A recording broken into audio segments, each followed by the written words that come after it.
Yaitu pemirsa yang menjadi pertanyaan apa yang menjadi kunci untuk mengungkap kasus ini. Kami akan membahasnya pemirsa bersama sejumlah narasumber yang saat ini sudah bergabung bersama kami. Sudah ada Brigjen Pol Purnawirawan Sri Suryani yang merupakan perwira tinggi Sri Suari, maksud kami perwira tinggi, mantan perwira tinggi dari Kepolisian Republik Indonesia. Selamat malam, Selamat Ibu malam. Sri. Cantik sekali pada malam Terima hari kasih. ini sudah hadir bersama kami. Iya. Ya, dan juga sudah hadir pula bergabung bersama kami Ibu Hanifah Hasna yang merupakan kriminolog dari Universitas Indonesia. Selamat malam Mbak Iva. Malam Mbak. Ya, sehat selalu Mbak Iva. Alhamdulillah. Ya, ini langsung saja kita langsung membahas. Ini adalah perkembangan yang terbaru. Ibu Sri, kita ketahui 15 orang ini sudah ditangkap. Ini belasan orang untuk melakukan penculikan dan juga pembunuhan. Ini menjadi suatu hal yang mungkin menjadi tanda tanya besar. Mengapa demikian? Ya, unik ya kasus ini. Targetnya satu orang tetapi harus melibatkan sekian banyak. Ini menarik untuk diikuti. Kita mau lihat nanti motifnya apa. Bagaimana mungkin peran-peran itu didistribusikan secara tidak terorganisir. Kalau saya melihat ini tidak terorganisir dengan baik. Tidak terorganisir? Ya, tidak terorganisir. Memang ada niat untuk memutus hubungan antara satu kelompok, satu klaster dengan klaster yang lainnya. Nah, karena justru itulah akhirnya kasus ini lebih mudah terungkap.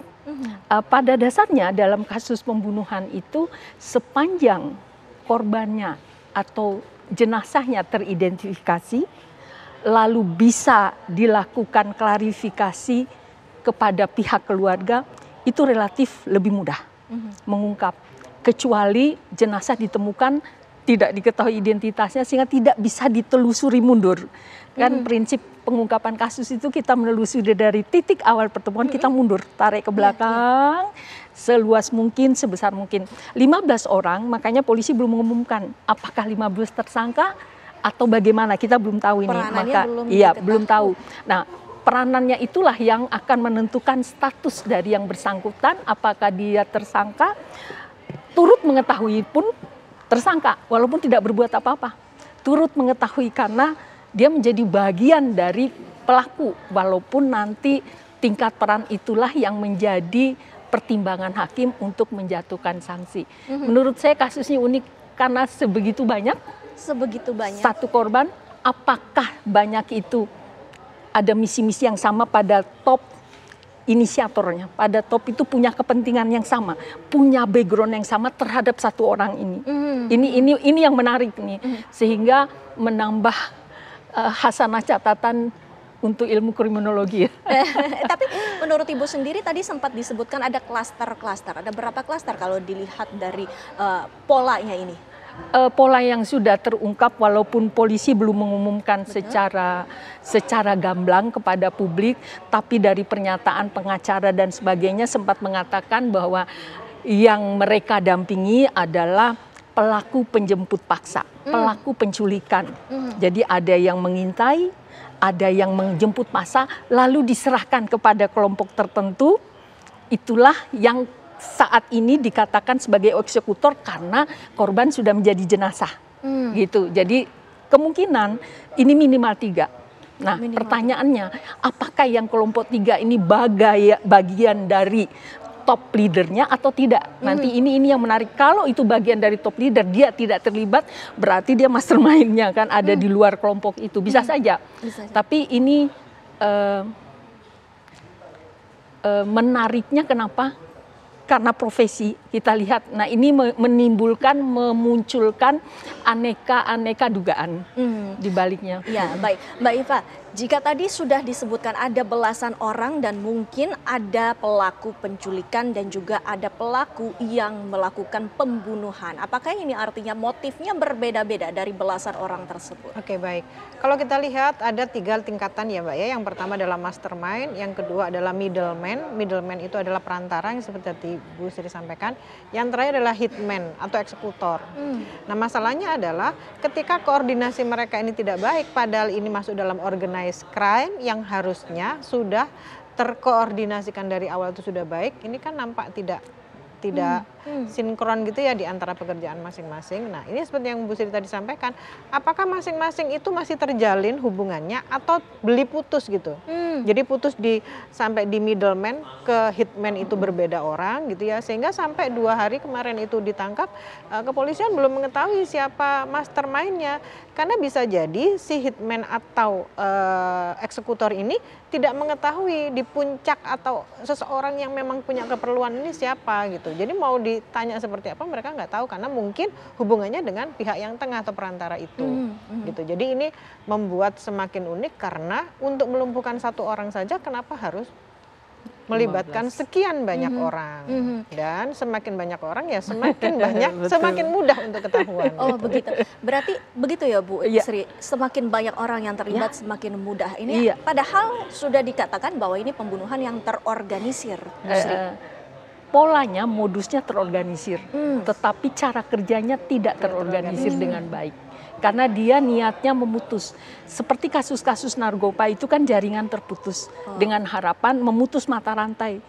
Tapi ini kan korbannya manusia, bukan barang. Barang itu di delivery ke seseorang, selesai. Kontaknya cuma hanya berdua, belum tentu bisa menyentuh sumber asal barangnya. Ini kan beda, manusia kan. Jadi akhirnya kan mau tidak mau akan ditelusuri gitu. Nah dia mungkin ini dugaan kita, ingin menggunakan cara sel terputus tadi, tetapi tidak apik. Justru dalam kasus-kasus seperti ini, makin banyak orang yang terlibat, makin gamblang lah itu persoalan.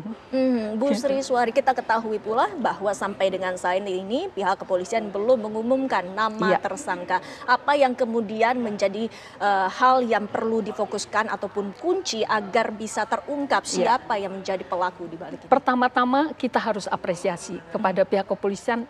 Kepolisian tidak mencari popularitas dengan bekerja cepat mengumumkan, tidak. Justru dari aneh, nah ada keanehan, ada ketidaksempurnaan yang dikerjakan yang membuat polisi penasaran nih, apa sih konstruksi yang sesungguhnya, nggak usah buru-buru, nggak usah ada di dalam tekanan publik, apapun harapan publik running well, lurus aja fokus. Jadi ini menurut saya, makanya saya memantik teori-teori baru nantinya mungkin ya, pengalaman-pengalaman baru yang memperkaya bidang kriminologi.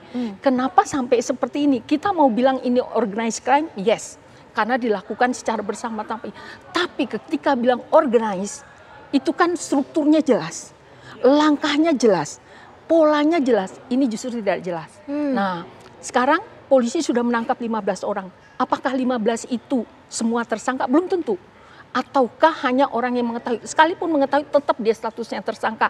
Karena ketika dia mengetahui kejahatan, tidak melaporkan, berarti dia masuk ke bagian konspirasi. Masuk ambil bagian sebagai konspiratif. Kecuali itu di situ ada hubungan darah. Bapak saya nggak mungkin melaporkan ayah saya. Golongan sedarah ya 3 tingkat itu ya, vertikal bukan horizontal. Nah hal-hal seperti ini yang menurut saya polisi ekstra bekerja tapi asik, ada rasa penasaran. Mohon maaf, selugu itukah atau mau bilang ini selugu itukah gitu caranya bekerja, atau ini over excessive, artinya tidak diniatkan tetapi bablas. Ini menarik. Ini menarik nanti, dan itu menjadi bagian dari contoh dokter kepolisian tidak menjelaskan jam kematian dan sebagainya. Ini sengaja dirahasiakan agar dilihat konstruksinya itu secara utuh. Dari konstruksi yang secara utuh itu Mbak Iva, apakah Anda melihatnya bahwa dari ada yang melakukan pemerasan dan juga pembunuhan tersebut, modusnya ini sama? Artinya kedua pihak ataupun ketiga klaster itu memiliki modus yang sama, ataukah memang tujuannya untuk membunuh atau hanya penculikan saja? Nah, untuk membunuh atau penculikan saja ini belum kita ketahui, karena apakah ini kematian korban ini by design atau by accident. Kalau tadi itu secara organisasi saja mereka sudah tidak sepakat dari atas sampai ke bawah, berarti kan ada yang miss di antara mereka. Sehingga mungkin perintahnya A dilakukan B. Jadi untuk mengetahui by accident atau by design, itu kita tunggu kepolisian yang dengan sangat hati-hati mengungkap kasus ini. Dan yang menjadi menarik pula, salah satu yang telah ditangkap oleh pihak kepolisian adalah Dwi Hartono yang merupakan seorang motivator dan juga pebisnis. Ini menjadi sebuah tanda tanya besar, mengapa orang yang begitu banyak memberikan energi yang positif kepada masyarakat lewat motivasinya, ini justru terlibat dalam kasus ini, ibu-ibu. Nanti kita bahas setelah jeda pariwara berikut ini. Kami akan kembali pemirsa, tetaplah bersama kami.